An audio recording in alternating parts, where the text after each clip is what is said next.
পর্যায়ে আমার মল্লিকুন্দ হোসেন বাবাদের সাথে প্রতি গভীর শ্রদ্ধা। আজকের এই বিক্ষোভ সমাবেশ হচ্ছে বাংলাদেশের 18 কোটি মানুষের পক্ষে, মবের বিরুদ্ধে, সন্ত্রাসের বিরুদ্ধে, চাঁদাবাদের বিরুদ্ধে, আইনের শাসন প্রতিষ্ঠার পক্ষে, লুটপাটের বিরুদ্ধে, পাথর লুটপাটের বিরুদ্ধে। আজকে সাধারণ মানুষের বিরুদ্ধে কেন মামলা? আমাদের জাতীয় পার্টির মাননীয় চেয়ারম্যানের বিরুদ্ধে কেন মামলা? এই যে আন্দোলন হয়েছে, এই আন্দোলনে যখন কোন রাজনৈতিক দল সমর্থন করে সেই সময় জাতীয় পার্টির মাননীয় চেয়ারম্যান সংসদে দাঁড়িয়ে দেশরা জুলাই ছাত্রদের পক্ষে কথা হচ্ছে। এর পরবর্তী পর্যায়ে এই আন্দোলন চলাকালীন সময় যখন উনি সাংবাদিকের সাথে কথা বলেছেন, তখনই ছাত্র আন্দোলনের জাতীয় পার্টির মিটিং থেকে সাংবাদিক সম্মেলন করে জাতীয় পার্টির সকল আন্দোলনে ঝাঁপিয়ে পড়তে নির্দেশ দিয়েছে। অন্যান্য রাজনৈতিক দল কখন এই ছাত্র আন্দোলনকে সমর্থন করেছে? 24 তারিখের পর 2রা আগস্ট এক দফার দাবি যখন উঠে, সেই সময় এই শহীদ আমাদের ছাত্র নেতাদেরকে সুদের দ্বারে স্লোগান দিচ্ছে, সেই ছবি কিন্তু এখন ভাসতেছে। সিএম কাদেরকে বলা হয়, জাতীয় পার্টিকে বলা হয়, এরশাদকে বলা হয় আওয়ামী লীগের দোষর।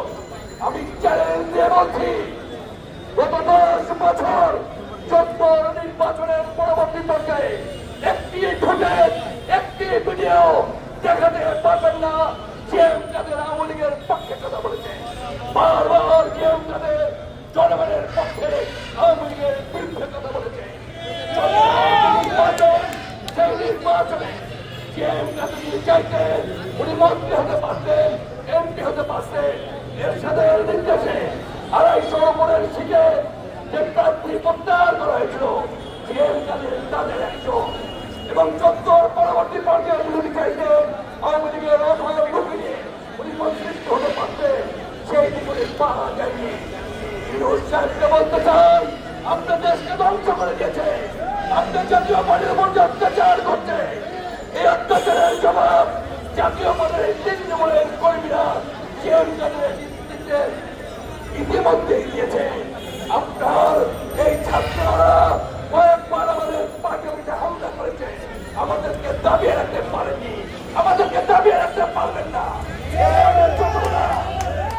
সামনে করেছি, আপনার পুলিশ বাহিনী আমাদেরকে বাধা দিয়েছে, আমরা সেই বাধা দিয়ে আমরা মিছিল করেছি এবং ইনশাআল্লাহ আজকে কোনো বাধা আসেনি। বাধা আসলে আমরা প্রতিরোধ করবো, প্রতিহত করবো। একটা কথা মনে রাখবেন, জাতীয় পার্টির নেতা কর্মীদের গত 30 বছর উত্তপ্ত রাজপথে জন্ম নিয়েছে। এমন একজন সাহসী মানুষ, আপনারা শত মামলা দিয়েও তাকে দাবাতে পারেননি, ভবিষ্যতেও দাবাতে পারবেন না। আগামী দিনের বাংলাদেশ হবে বাংলাদেশ, যখন স্বাভাবিক রাজনীতি হবে, লক্ষ লক্ষ মানুষ, বাংলার মানুষ তাদের পাশে থাকবে।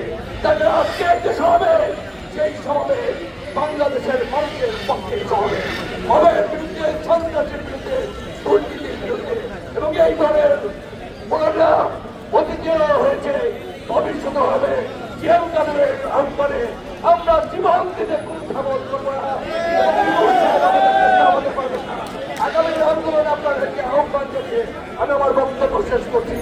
বাংলাদেশ জিন্দাবাদ, জাতীয় পার্টি জিন্দাবাদ, জিন্দাবাদ।